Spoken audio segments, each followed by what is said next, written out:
नमस्कार. मराठमोळी जीवन चॅनलमध्ये तुम्हा सगळ्यांचं मनापासून खूप खूप स्वागत.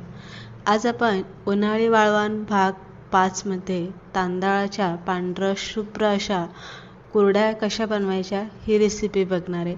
तांदूळ किती प्रमाणात घ्यायचं, तांदूळ कोणतं घ्यायचं, किती दिवस ते भिजत घालायचं, त्याचा चीक कसा काढायचा आणि त्यानंतरनं कुरडई कशी करायची, किती दिवस वाळवायचे, ती सगळ्या स्टेप बाय स्टेप आपण इथे तांदळाची पांढरं शुभ्र अशी कुरडई बघणार आहे. आपण इथे गव्हाच्या तर नेहमीच कुरड्या बनवत असतो, पण आता आपण इथे तांदळाची कुरडई बघणार आहे.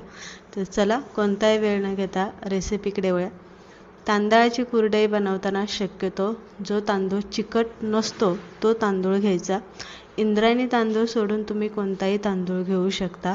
इथे मी आपला रेशनचा जो तांदूळ असतो तो तांदूळ मी इथे घेतलेला आहे.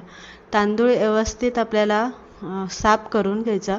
त्यानंतरनं वजनी प्रमाणात तुम्ही घेतलं तरी चालेल, किंवा वजनी प्रमाणात जर तुम्हाला घ्यायचं नसेल तर एका वाटीचं माप घ्यायचं.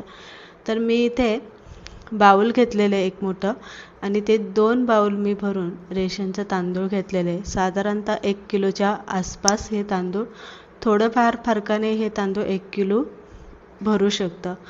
तांदूळ स्वच्छ आपल्याला 3 ते 4 पाण्याने हाताने चोळून धुवायचं, कारण रेशनचं तांदूळ हे काळपट असतं. तांदूळ आपण स्वच्छ धुवून घेतलेले. आता हे तांदूळ आपल्याला 5 दिवस भिजत घालायचं. जसं आपण गहू भिजत घालतो अगदी तसंच 5 दिवस आपल्याला तांदूळ भिजत घालायचं. आणि रोज याचं पाणी आपल्याला बदलायचं, रोज तांदूळ धुवायचं, नवीन पाणी घालायचं. असं आपल्याला 5 दिवस सतत करायचं. म्हणजे काय होतं, तांदळाचा वास येत नाही. तर इथे आपण तांदूळ भिजत घातलेले 5 दिवस आपण इथे तांदूळ भिजणार आहे. आता इथे आपल्या 5 दिवसापूर्वी आपण तांदूळ भिजत घातलं होतं, तर तुम्ही इथे बघू शकता तांदळाचा वास वगैरे काही येत नाही. तांदूळ परत एकदा स्वच्छ धुवून घ्यायचा आणि त्यानंतरनं मिक्सरला आपल्याला बारीक असं वाटून घ्यायचं. अगदी थोडं थोडं पाणी घालून आपल्याला हे तांदूळ एकदम बारीक त्याची पेस्ट जशी आपण बनवतो ना, अगदी तसंच आपल्याला ते इथे वाटून घ्यायचं. तर तुम्ही इथे बघू शकता हातावरती घेतल्याच्या नंतरनं किती बारीक वाटलं गेलेलं आहे. त्यामध्ये आपल्याला 1 ग्लासभर पाणी घातलेलं आहे. चमच्याने हलवायचं. पाणी घातल्यामुळे काय होतं, गाळणीतून जो चीक असतो ना तो लगेच खाली पडतो. घट्ट जर तसं आपण गाळणीतून गाळायला गेलं ना तर खूप वेळ लागतो. आपल्याला वेळ लागू नये म्हणून आपण यामध्ये पाणी घातलेलं आहे. याच्यात तुम्ही पाण्याचं प्रमाण किती पण वाढवू शकता, कारण नंतरनं हे पाणी दुसऱ्या दिवशी निवळून आपल्याला ते फेकून द्यायचं असतं आणि चीक घ्यायचा असतो. जसा गव्हाची जशी प्रोसेस आहे ना, अगदी सेम तशीच प्रोसेस आहे. करायला एकदम सोपी आणि खायला एकदम चविष्ट, खुसखुशीत अशी तुम्ही बोब्या खाल्ल्या असेल ना, तर बोबीसारखी आपली तांदळाची कुरडई लागते. तर तुम्ही ते बघू शकता आपण अशा पद्धतीने दळून घेतलेलं आहे.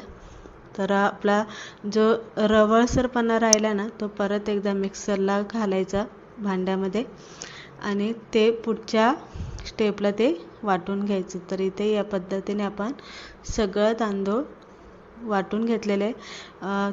आपल्याला चीक गाळताना 1 नंबरची जी चाळणी असते, जो आपण मैदा चाळून घेतो, ती चाळणी वापरायची. म्हणजे खाली सगळं बारीक चीक पडतो. नंतर तुम्ही एखाद्या पांढऱ्या शुभ्र वस्त्राने सुद्धा आपण इथे गाळून घेणार आहे चीक. तो कसा गाळायचा ते सुद्धा मी एकदम सोपी पद्धत तुम्हाला इथे दाखवणार आहे. तर इथे तुम्ही बघू शकता या पद्धतीने आपण हा चीक आहे ना इथे चाळणीतून गाळून घेतलेला आहे. त्यानंतर ना ही चाळणी आपल्याला धुवून घ्यायची आणि त्यावरती एक पातळसर पांढरं शुभ्र असं कापड आपल्याला चाळणीवरती अथरायचं. त्यामुळे काय होतं, तुम्ही बघू शकता एक पांढरं शुभ्र मी रुमाल घेतलेला आहे आणि एकदम पातळ कापड घ्यायचं, म्हणजे चीक त्यातनं पटकन खाली पडतो.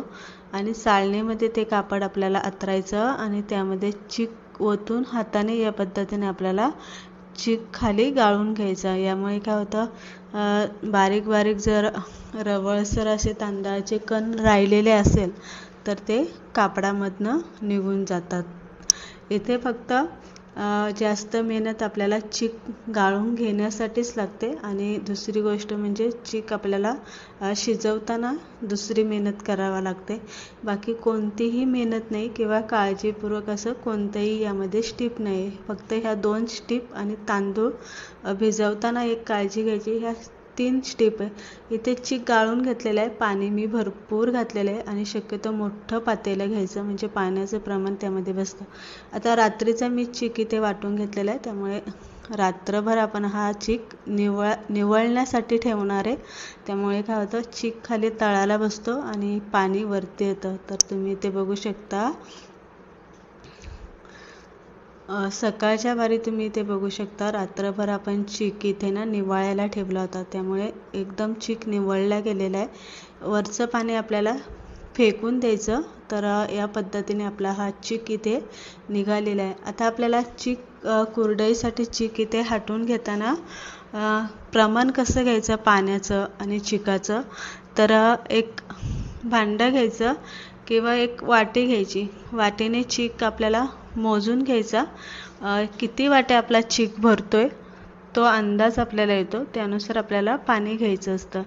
तर मी इथे वाटीने माप घेतलेलं आहे आणि ह्या वाट्या माझ्या किती भरतात ते मी इथे मोजून भरून घेणार आहे. तर माझ्या ह्या 2 वाट्या झालेल्या आणि ही 3री वाटी आहे. वाटीने घेतल्यामुळे काय होतं, आपल्याला पाण्याचा अंदाज येतो, त्यामुळे आपला चीक ना पातळ होत नाही किंवा घट्ट होत नाही, तर एकदम प्रमाणात होतो. तर माझ्या त्या ह्या वाट्या माझ्या 7 भरलेल्या आहे. जर आपल्या वाट्या चिकाच्या 7 भरल्या असेल तर आपल्याला पाण्याचं प्रमाण पण आपल्याला तितकंच घ्यायचं. ज्या वाटेने आपण चीक मोजून घेतला आहे त्याच वाटेने आपल्याला पाणीसुद्धा मोजून घ्यायचं आहे. आपल्याला इथे 7 वाट्या पाणी घ्यायचं आहे, कारण आपल्या चिकाच्या वाट्या ज्या आहे ना त्या 7 वाट्या भरलेल्या आणि पाण्याच्या वाट्यासुद्धा आपल्याला इथे 7 घ्यायच्या. हे प्रमाण आपल्याला अगदी अचूक घ्यायचं, म्हणजे चीक आपला घट्ट किंवा पातळ अजिबात होत नाही आणि चिकामधलं पाणी ना पूर्ण आपल्याला इथे निथळून घ्यायचं. यामध्ये आपल्याला 1 चमचाभर मीठ घातलेलं आहे आणि पाण्यावरती झाकण ठेवलं. पाण्याला इथे उकळी आलेली आहे. पाण्याला उकळी आल्याच्या नंतरच आपल्याला त्यामध्ये चीक आपल्याला घालून घ्यायचा. तर पाण्याला व्यवस्थित उकळी आलेली, जरासं पाणी आपल्याला हलवून घ्यायचं म्हणजे पाण्यातली वाफ जी असते ती बाहेर पडते. आणि इथे आपल्याला चीक सोडताना एका हाताने चीक सोडायचा आणि दुसऱ्या हाताने सारखं हलवत राहायचं. आपल्याला पाण्यामध्ये चीक सोडताना चिकाची जी धार असते ना ती पातळ लावायची. इथे तुम्ही बघू शकता किती पातळ मी लावलेली. त्यामुळे काय होतं, आपला चीक व्यवस्थित हटला जातो. आणि दुसरी गोष्ट म्हणजे चिकामध्ये ना गोळ्या बनत नाही, म्हणजे चिकाच्या गुठळ्या ज्या असतात ना त्या बनत नाही. जर त्या बनल्या तर आपल्याला मोडून घ्यायला खूप कष्ट पडतात किंवा खूप मेहनत करावी लागते ते मोडण्यासाठी. तर अगदी याच पद्धतीने थोड्या चिकाची अशी धार सोडून आपल्याला हे पळीने किंवा लाटण्याने तुम्ही हे असं हलवत राहायचं. तर इथे आपण सगळा चीक घालून घेतलेला आहे आणि एक सुद्धा गोठोळी यामध्ये बनलेली नाही आहे. तुम्ही पाण्यामध्ये चीक सोडताना अगदी याच पद्धतीने सोडायचा. परत एकदा चीक चांगला हटून घ्यायचा, रवीने घ्यायचा किंवा चमच्याने घ्यायचा, किंवा तुमच्याकडे तुम्हाला त्याने जर अवघड जात असेल तर आपलं जे लाटणं असतं ना त्या लाटण्याने पण चीक इथे हटता येतो. त्यानंतर ना आपल्याला यावरती झाकण ठेवायचं आणि आदनंमधनं आपल्याला चेक करत राहायचं, चीक आपला खाली लागू नये. दुसरी गोष्ट म्हणजे चीक किती शिजला आहे ते सुद्धा आपल्याला इथे चेक करायचं असतं. तर 5 मिनिटभर मी इथे झाकून ठेवलं होतं आणि इथे तुम्ही बघू शकता चिकाचा जो कलर आहे ना तो बदललेला आहे. म्हणजे जेव्हा आपण चीक पाण्यामध्ये सोडला तेव्हा तो आटल्याच्या नंतरनं जरासा पांढरा दिसत होता. तर इथे आपल्याला हातामध्ये पाण्याचा ओला हात करून घ्यायचा आणि हातामध्ये चीक घ्यायचा या पद्धतीने. तर मला असं वाटतंय की अजून चीक आपला व्यवस्थित शिजलेला नाही आहे, त्यामुळे झाकण ठेवून अजून 5 मिनटं आपण इथे चीक शिजून घेणार आहे. तर अजून 5 मिनटं एकंदरीत मला हे चीक शिजवायला मिडियम गॅसवरती 10 ते 12 मिनटं लागलेले. आणि इथे चीक पूर्ण आपल्याला त्याचा कलर बदललेला दिसतोय. परत एकदा पाण्याचा हात घ्यायचा आणि चिकाची गोळी बनते का हातामध्ये ते बघायचं. तर इथे आपली गोळी बनते, बोटांना आपला चीक चिटकत नाही, म्हणजे आपला चीक व्यवस्थित शिजला गेलेला आहे. आणि हा चीक गरम असतानाच आपल्याला याच्या लगेच कुरडया पाडून घ्यायच्या. थंड झाल्या तर कुरडया पडत नाही, म्हणून गरम असतानाच कुरडई आपल्याला इथे पाडून घ्यायची. सोऱ्यामध्ये चीक भरला की आपल्याला काळजीपूर्वक त्यावरती झाकण ठेवायचं, म्हणजे चीक जो असतो ना तो गरम राहतो. जर तुम्ही उघडा ठेवला तर चीक थंड पडतो आणि कुरडई आपल्याला पाडता येणार नाही. तर तुम्ही इथे बघू शकता, मी चीक सोऱ्यात भरल्याच्या नंतर लगेच झाकण ठेवलेलं आहे. इथे मी प्लास्टिकचा पेपर घेतलेला आहे. कुरडई आपल्याला लगेच उन्हामध्येच वाळत घालायची, जेणेकरून कुरडई पटकनी वाळली जाते. प्लास्टिकचा कागद आपल्याला ओल्या कपड्याने पुसून घ्यायचा, म्हणजे गरम असताना आपण कुरडई त्यावरती टाकली का कधी कधी काय होतं, कागद आपला वितळण्याची शक्यता असते. म्हणून थंड पाण्याने आपल्याला कागद पहिला कपड्याने पुसून घ्यायचा आणि मग कुरडई यावरती घालायची. शक्यतो कुरडई आपल्याला पातळसर घालायची, म्हणजे ती पटकनी वाळली जाते आणि दुसरी गोष्ट म्हणजे टाईमसुद्धा लागत नाही. तर इथे आपल्या कुरडया सगळ्या बनवून झालेल्या आहे आणि कडकडीत उन्हामध्ये साधारणतः आपल्याला 2 ते 3 दिवस त्या चांगल्या इथे वाळून घ्यायच्या, कारण आपण हे वर्षभरासाठी साठवून ठेवणार असतो. वर्षभर आपल्याला याचा वापर करायचा असतो, वर्षभर आपल्याला त्या टिकवायच्या असतात. त्यामुळे त्या चांगल्या कडकडीत अशा उन्हामध्ये 3 दिवस वाळून घ्यायच्या. तर इथे 3 दिवस झालेले तुम्ही बघू शकता. कुरडई चांगली पांढरशुभ्र अशी झालेली आहे. आणि दुसरी गोष्ट म्हणजे कुरडयाच्या ज्या साकळ्या असतात त्या सुद्धा चांगल्या दिसतात आहे आणि कडकडीत वाळल्या गेलेल्या आहे. इथे फक्त तांदूळ 5 दिवस भिजायला ठेवायचं. तांदळातलं पाणी रोज बदलायचं. चीक चांगला चाळणीने गाळल्याच्या नंतरनं पातळ वस्त्राने गाळून घ्यायचा. त्यानंतरनं जितकं चिकाच्या वाट्या भरतील तितकंच पाणी घ्यायचं. पाण्याला उकळी आल्याच्या नंतरनं चीक चांगला फेटून घ्यायचा, हलवून घ्यायचा आणि चीक चांगला शिजून घ्यायचा. जर चीक चांगला शिजला नाही ना तर आपल्या साकळ्या लगेच तुटल्या जातात आणि कुरडई परफेक्ट बनत नाही. तर आणि गरम असतानाच कुरडया इथे पाडून घ्यायच्या. त्यानंतरनं कुरडया चांगल्या 3 दिवस उन्हामध्ये कडकडीत वाळून द्यायच्या.